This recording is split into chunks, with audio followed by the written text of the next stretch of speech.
Ekipe ya Manchester United nyuma yo kubona yuko bigoranye kuza kubibona uwitwa Lewis Hall, amakuru arimo araturuka mu gihugu cy'Ubwongereza arimo aremeza yuko yamaze kuba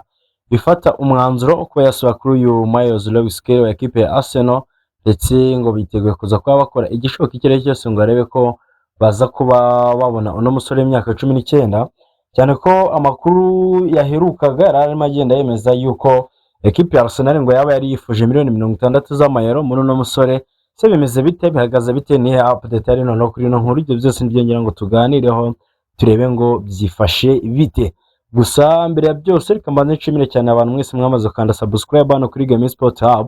n'abatarayikanda ariko mbabwire ngo iki nicyo gihe cyiza cyo kugira ngo ukande subscribe, ubundi tujye tubana mu biganiro byacu bya buri munsi uko bwije nuko bukeye. Wikanda like kuri no video, jya muri comment section igitekerezo cyawe, ubundi tujye tugumya tubane mu biganiro byacu bya buri munsi. Ekipe ya Manchester United n'umutozo wayo Michael Carrick bakomeje kureba ku isoko warebe aho bari buze kuba bakura umunimero 3, cyane ko ekipe ya Newcastle yamaze kuba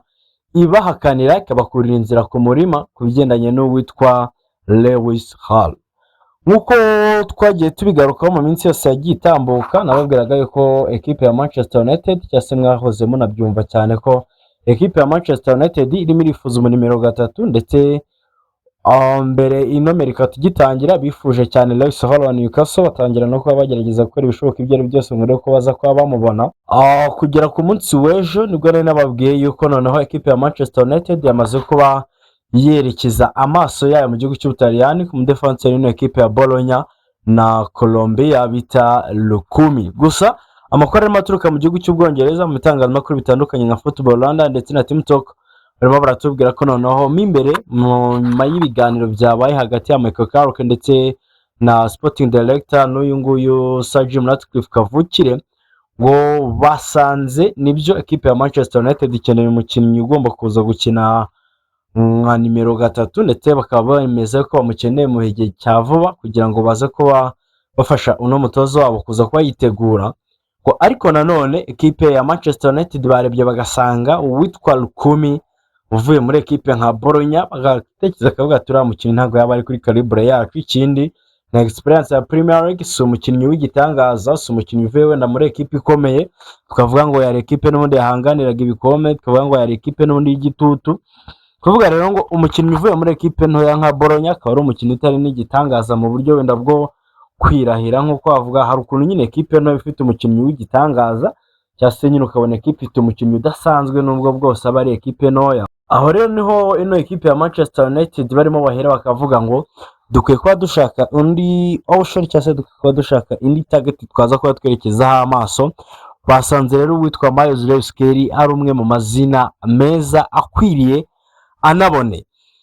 Ku gitekerezo cy'uwitwa Jason Willock, uyu Sporting Director w'ino ekipe ya Manchester United, nari gutekereza agasanga baramutse babonye uwitwa Miles Lewis Skelly kwabona nko kwica inyoni ebyiri n'ibuye rimwe.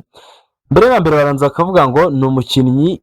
wabayeho muri ekipe ikomeye, ekipe y'igitutu, ekipe yatwaye shampiyona, akakina final ya Champions League. Nabizi ko muri Champions League mu mikino ya nyuma yaranabanzagamo, bakavuga ngo byibura uyu nguyu afite experience yose twaza kuba dukeneye mu mukinnyi wacu tugiye gufata, uri buze gutangira wenda akora nka backup ya Luke Shaw kugeza igihe ari buze gutangira noneho kuba umustarter bigendanye n'imbaraga za Luke Shaw n'ubundi, cyane ko harimo bazishidikanya nacyo kiri gutuma berekeza ku isoko. Ariko nanone ku witwa Willox ari naho harimo avuga ngo kwaba ari nko kwica inyoni ebyiri n'ibuye rimwe, avuga ngo Miles Lewis Skelly ni umukinnyi mwiza wamaze no kuba agaragaza ko ari umwe mu bamediateri hatari, avuga ngo dushobora kumugura n'ibyo in case twaza kuba twabonye undi mukinnyi wo gukoreshwa ku ruhande rw'ibumoso, bakavuga nko mu gihe Nuzul Mazraoui baba bamusubijeho cyase n'abandi even na Patrick Dorgu murabizi ko ajya hakina. Bakavuga ngo noneho twaba tubonye cyase twaba dufite indi option yo kuba tugura undi mu midfield, akaba ari nacyo kiri gutuma bavuga ngo twatekereza kuri zo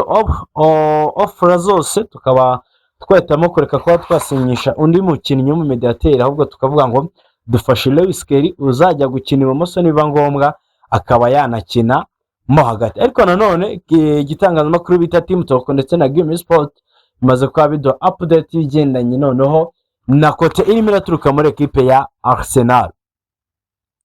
mbere na mbere no sama igitangira ekipe ya Arsenal yari yamaze kuba ifata umwanzuro cyangwa se yatekerezaga yuko uwitwa Miles Lewis Kelly ashobora kuza rwose kuba bamurekura akigenda cyangwa se bakavuga ati ni umwe mu bakinnyi n'ubundi igihe cyose haboneka offer irimo n'amafaranga meza dushobora kuza kuba twamureka akigendera. Ahanini bakabishingira ngo ku bakinnyi ekipe ya Arsenal ifite, murabyibuka ko icyo gihe hari harimo habarwa Martin Zubimendi, akabarwa Declan Rice, hakahita hakurikiraho undi mediateri nka Mikel Merino, ndetse icyo gihe nabwo hari hatangiye kwifuzwa nyine uyu Bruno Guimaraes wamaze kuba berekeza muri ino ekipe ya Arsenal kuri $75 avuye muri ekipe ya Newcastle. Icyo gihe rero ngo baratekerezaga bagasanga ekipe ya Arsenal yabimaze kugira abakinnyi bahagije mu kibuga hagati ku buryo kuba barekura Miles Lewis Kelly akagenda byo bataba ari ikintu baba bari gufata nk'ikibazo nyine bakavuga ati twaba twungutse mu buryo bw'amafaranga twakwinjiza, cyane ko uyu ni umukinnyi twirereye, ni umukinnyi twikoreye, ni umukinnyi tutigeze tujya kugura aho ariho hose, uze ngo amafaranga yose twamugurisha yaba ari inyungu ya Arsenal, waba ari umusaruro wa North End cyangwa se wa Academy yacu. Ariko nanone mu makuru arimo agenda asohoka aremeza yuko mu biganiro uwitwa Mikel Arteta yabagiranye na Andrea Berta, aravuga ko ngo yaba yamwihanangirije ndetse akamusaba ko umukinnyi udakorwaho mu bakinnyi bose bato bashobora kuba batekereza kugurishwa, cyangwa se mu bakinnyi bose bashobora kwifuza kuba batandukana nawe wenda bigendanye n'umwanya w'imikinire babonye cyangwa se bigendanye n'iminota bakinnye muri ino sezo ishize, yababwiye ngo umuntu witwa Miles Lewis Kelly ni umuntu nteganya kubakiraho projet yanjye. Yavuze ngo ni umukino ateganya kubakiraho projet ziwe, ahanini bigendana n'imikino ekipe Arsenal igiye gukina. Ziko nimba sezishize twari turimo tubara imikino igera muri 58 ekipe Arsenal yakinnye, bisobanuye nyine ko bari buze gukenera squad nini kandi igaragara. Akavuga ati yego nibyo hari igihe bijya biba ngombwa, dushobora kuvuga ngo dufite abakinnyi babiri beza b'ibumoso, yaba Ricardo Claver ndetse na Pierre Nkapie bakina, dushobora kuvuga ngo tubonye abamediateri mu kibuga hagati beza kandi bahagije bafite ubushobozi bwo gukina nk'aba defender cyangwa se nk'aba defensive midfielders even na box to box, aho bakabara Declan Rice, bakabara na n'uyu nguyu Mikel Merino, bakabara Bruno Guimaraes ndetse na Martin Zubimendi. Ariko witwa Mikel Arteta ku gitekerezo cyo n'icyifuzo cyiwe arashaka kugumana uyu Lewis Kelly ku buryo ari we azajya akoresha ahubwo nka first option mu League games cyangwa se muri no mikino y'ibikombe byo imbere ama FA Cup ndetse n'ama Carabao Cup. Kugeza ubu rero muri ekipe ya Manchester United ari nayo twari dukomoreje ibyo byose by'ibitekerezo bya Mikel Arteta ndetse n'ibindi, uwitwa Miles Lewis Kelly nibyo umukinnyi bishimira, umukinnyi bifuza ndetse n'umukinnyi bamaze igihe kitari gito bakurikirana, nubwo muri kino cyumweru aribwo bongeye kubura interest zabo cyangwa se bongeye kubura dossier ya Miles Lewis Kelly muri no ekipe. Ariko nyine umukinnyi yaruze kugumya bakurikirana isa n'isa kugira ngo barebe ko ekipe ya Arsenal yaza kuba yemera kurekura uno mukino. Gusa nanone ku cyifuzo cy'uwitwa Mikel Arteta avuga ngo ahubwo bibaye ngombwa ko hagira umumediateri runaka mutandukana nawe wenda kugira ngo bafashe kubalansa ibitabo, wowe aprefera ko barekura Ethan Nwaneri, cyane ko ngabona yuko kuri uriya mwanya cyangwa se muri kiriya gice afite ibisubizo bihagije. Ubwo barimo arabara kapiteni Martin Odegaard, kabara uyu musore wavuye muri Crystal Palace bita Ebrechi Eze ndetse n'uno mwana Max Dorman. Akavuga ati bibaye ari ibishoboka cyangwa se bari ukwifuza kuba mwagira umukinnyi mutandukana nawe ushobora no kuza gutuma mubona amafaranga nyine of course, kuko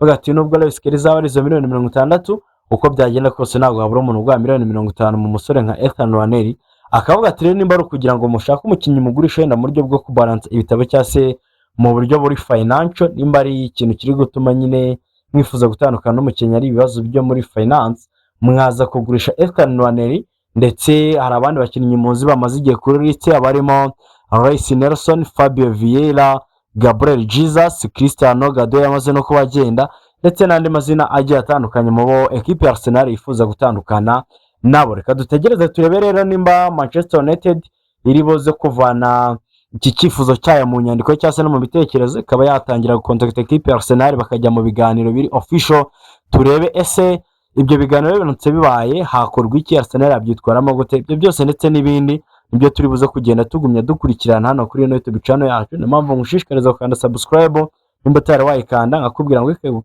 ukanda like kuri ino video, ujya muri comment section y'igitekerezo cyawe, ubundi tujye tugumya tubane mu biganiro byacu bya buri munsi. Ciao ciao, bye bye.